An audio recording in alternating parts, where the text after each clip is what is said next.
नमस्ते बच्चों, आज हम 6th क्लास का तीसरा पाठ पढ़ेंगे जिसका नाम है नादान दोस्त। मुंशी प्रेमचंद द्वारा लिखा है। इसके लेखक है मुंशी प्रेमचंद और मुंशी प्रेमचंद की उपन्यास से एक लिया गया है नादान दोस्त। सबसे पहले हम बात करते हैं इसकी शब्दार्थों की। तो शब्दार्थों में कार्निश का मतलब होता है छज्जा, यानी जो दीवार होती है उसके आगे आया हुआ जो भाग होता है उसको हम छज्जा बोलते हैं। सवेरे यानी सुबह, मालूम का मतलब पता, मज़ा का मतलब होता है आनंद, शुद्ध का मतलब होता है ध्यान, सवाल का मतलब होता है प्रश्न, पर का मतलब होता है पंख, फुर्सत का मतलब होता है खाली समय, तसल्ली का मतलब होता है संतोष, फुर ये चिड़िया के पंखों की आवाज़। जब चिड़िया उड़ती है ना बच्चों तब फड़फड़ाहट करती है ना, तो उस फुर की आवाज़ को, पंखों की आवाज़ को हम फुर बोलते हैं। जिज्ञासा का मतलब जानने की इच्छा, अनुमान का मतलब होता है अंदाज, चारा का मतलब भोजन, तड़पन का मतलब छटपटाहट, प्रस्ताव का फैसला और पेचीदा का मतलब होता है उलझन। तो बच्चों पहले हमने 2 पाठ पढ़ाए थे और 2 पाठों के प्रश्न भी आपने कर लिए होंगे। नादान दोस्त में मुंशी प्रेमचंद लिखते हैं कि केशव के घर कॉर्निस के ऊपर एक चिड़िया ने अंडे दिए थे। केशव और उसकी बहन श्यामा दोनों चिड़िया के जो अंडे हैं वो देखते थे और चिड़िया को भी आता जाता देखते थे। सवेरे दोनों भाई आंख मलते ही कॉर्निस के सामने पहुंच जाते जहां चिड़ा और चिड़िया दोनों बैठा करते थे। उन्होंने देखने के दोनों बच्चों को न मालूम क्या मिलता था, एक आनंद का एहसास होता था। दूध और जलेबी की भी सुध न रहती, दोनों के दिल में तरह तरह के सवाल उठते कि ये चिड़ा चिड़िया रोज़ यहाँ क्यों आते हैं। तो इसमें कथाकार मुंशी प्रेमचंद ने बाल सुलभ आकर्षण या जिज्ञासा, कई बार बच्चों हमारे मन में होता है ना कि कोई मोर आया है तो ये क्यों आया है, किस लिए आया है, शायद ये भूखा होगा, इसको भूख लगी होगी। इस प्रकार की जिज्ञासाएं हमारे बच्चों के मन में होती है। तो इनके दोनों भाई बहन यानी केशव और श्यामा, केशव भाई था और श्यामा उनकी बहन थी, दोनों घर के अंदर कार्निस पर एक जो चिड़िया के अंडे दिए थे, इसलिए वह चिड़िया वहाँ आती जाती थी। दोनों बच्चे उस चिड़िया को आते जाते देखते और बड़े ध्यान से देखते। उनके मन में ये जिज्ञासा होती कि अब चिड़िया आई है, ये भोजन लाई होगी, ये अपने अंडों को सेह रही होगी, है ना।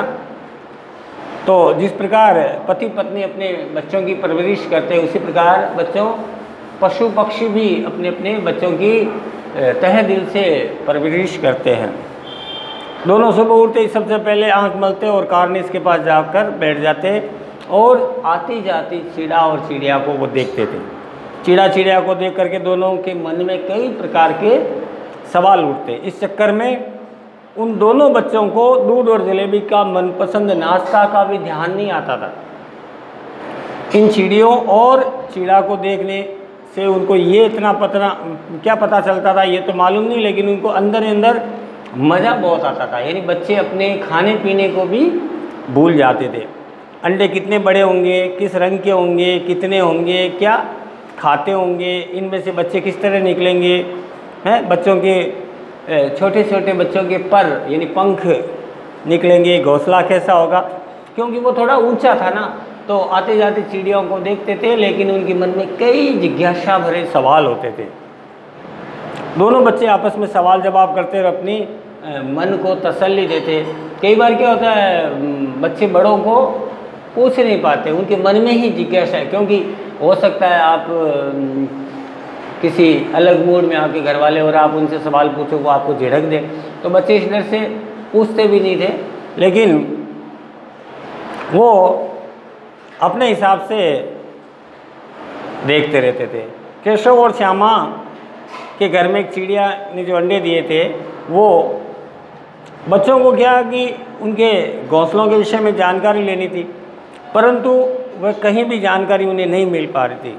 अम्मा को घर के कामकाज में फुर्सत नहीं थी, बाबूजी को पढ़ने लिखने में व्यस्त थे। अब बच्चों की जिज्ञासा शांत करें तो कैसे करें। दोनों बच्चे आपस में सवाल जवाब करते और अपनी जिज्ञासा को शांत करने का आपस में ही सवाल, बहन अपने भाई से सवाल पूछती और भाई अपनी बहन से पूछता। इस तरह 3-4 दिन गुजर गए बच्चों। दोनों बच्चों की जिज्ञासाएं दिनों दिन बढ़ती रही। अंडों को देखने के लिए वे अधीर हो उठते। उन्होंने अपने आप में अनुमान लगाया कि अब जरूर बच्चे निकल गए होंगे। बच्चों के चारे का सवाल अब उनके सामने खड़ा हो गया था, यानी बच्चे कैसे खाना खाएंगे, खाना पानी कैसे खाएंगे। बच्चों के मन में बार बार ये सवाल उठता। चिड़िया बेचारी दाना कहाँ से लाएगी, उसको दाना मिलेगा या नहीं मिलेगा, बच्चों का पेट भरेगा या नहीं भरेगा, हैं कहीं बच्चे भूखे मारे चूं चूं तो नहीं करेंगे। तो केशव अपने को श्यामा से अधिक समझदार समझता था, क्योंकि बड़ा भाई था और बड़ा भाई हमेशा अपने आप को ज़्यादा समझदार समझता है और वो छोटे भाई को या बहन को समझाने की कोशिश करता था। तो वो अपने आप को ज़्यादा जानकार समझता था। श्यामा द्वारा चिड़िया के बच्चों के फुर उड़ जाने की बात पूछने पर बड़े गर्व से कहता कि इनके पंख निकलेंगे और पंख से फिर धीरे धीरे ये थोड़ी थोड़ी दूर उड़ने की कोशिश करेंगे और उसके बाद में जब इनके पंख मजबूत हो जाएंगे तो वह उड़ चलेंगे। चिड़िया द्वारा बच्चों की क्या खिलाया जाएगा, श्यामा के इस पेचीदे सवाल का उत्तर भी सुन करके, और कई बार ऐसे बच्चों में आता ना कि अगले बच्चे को निरुत्तर कर दिया जाता है। श्यामा के इस पेचीदे सवाल को केशव को जरूर निरुत्तर कर दिया। वह चकरा गया। इस प्रकार 4-5 दिन निकल गए और दिन प्रतिदिन बच्चों की अंडों को देखने की जिज्ञासा जाग उठी। वो अधीर हो गए। अनुमान था कि इतने दिन तो हो जाने के बाद में भी बच्चे अंडों से बाहर क्यों नहीं आए। केशव और श्यामा को चिड़िया के बच्चों के लिए खाने की चिंता सता रही थी। वो सोच रहे थे कि बेचारी अकेली चिड़िया अपने सारे बच्चों के लिए पर्याप्त भोजन लाएगी तो कहाँ से लाएगी, कहीं ऐसा तो नहीं कि ये गरीब बच्चे चूं चूं करते और मर भी जाए या भूखे मर जाए। इस मुसीबत का अंदाज़ा करके दोनों घबरा उठते थे। बच्चे थे, सिहर उठते थे और तो उनको ज़्यादा ज्ञान नहीं था। दोनों ने फैसला किया कि जो कार्निश पर थोड़ा दाना रख दिया जाए ताकि चिड़िया को ज़्यादा भागदौड़ करने की आवश्यकता नहीं पड़े। श्यामा खुश होकर के बोली, तब तो चिड़िया के चारे के बारे में कहीं उड़ करके जाना ही नहीं पड़ेगा। तो केशव बोला, नहीं, तब क्यों जाएगी, जब घर में ही खाना मिल जाए तो होटल जाने की ज़रूरत ही क्या। तो श्यामा ने कहा, क्यों भैया, बच्चों को धूप न लगती होगी, कहीं हम छाया कर दे।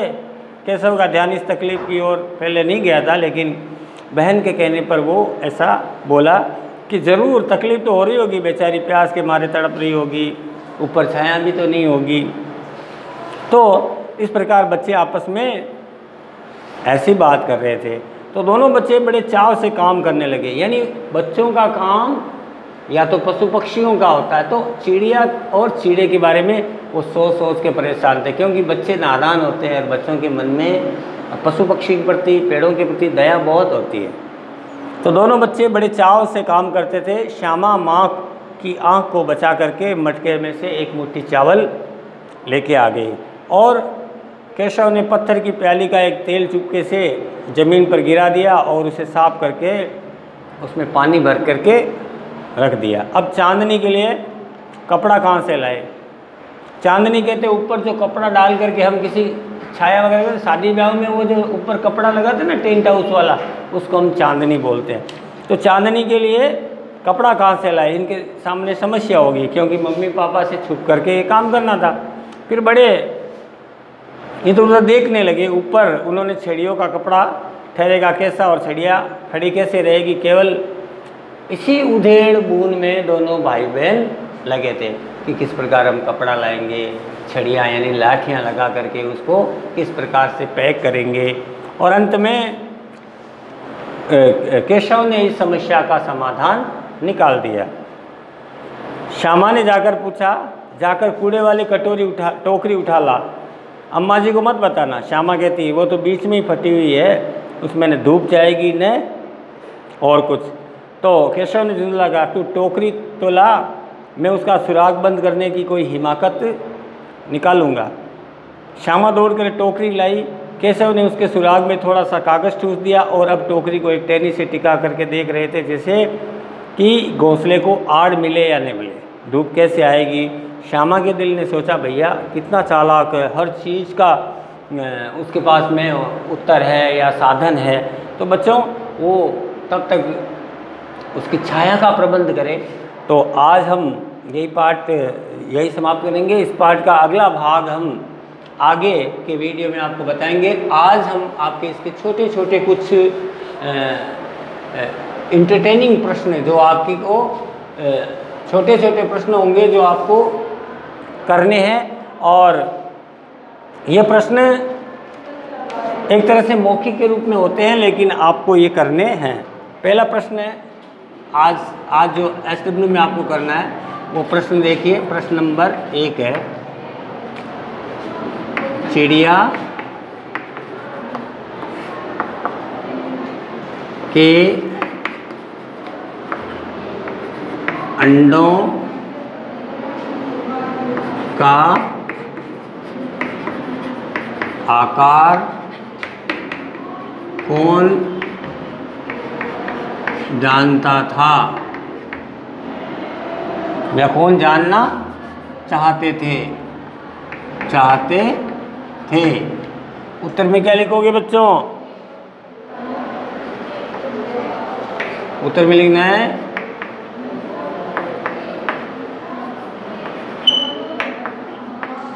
चिड़िया के अंडों का आकार केशव और श्यामा जानना चाहते थे। ठीक है ना बच्चों, ये पहला प्रश्न हो गया। फिर दूसरा प्रश्न है,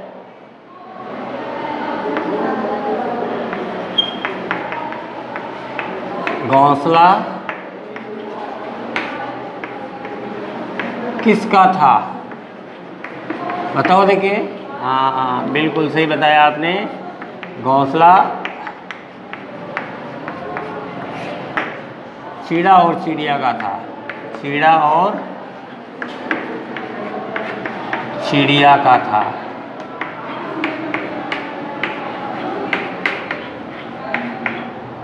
प्रश्न नंबर 3 लिखो बच्चों।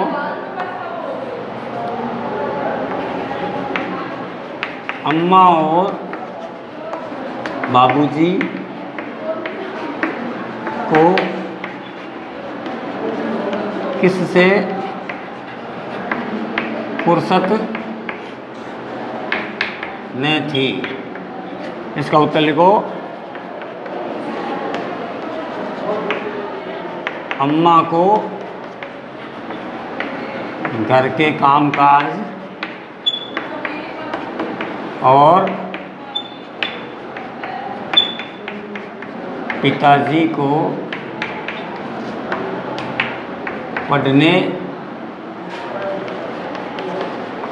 लिखने की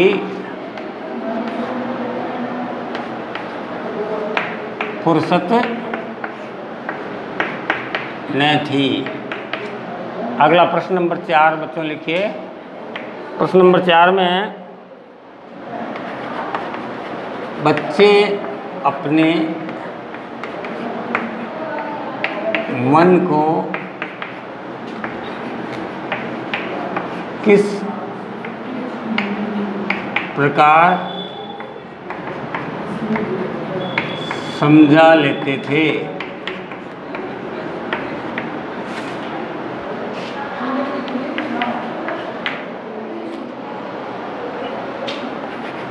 बच्चे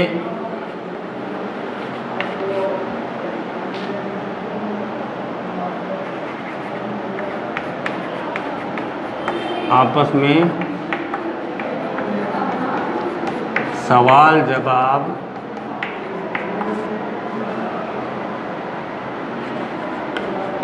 करके मन को समझा लेते थे। तो बच्चों ये 4 सवाल है, ये आप करेंगे और इस पाठ को अक्षर से पढ़ेंगे और अगले वीडियो में हम इसका अगला भाग, ये भाग आज का भाग, ये भाग फर्स्ट मान लो इसको, भाग प्रथम इसको मान लो, और दूसरे भाग में हम बाकी का पाठ पढ़ाएंगे और इसके क्वेश्चन आंसर कराएंगे। तब तक के लिए नमस्कार।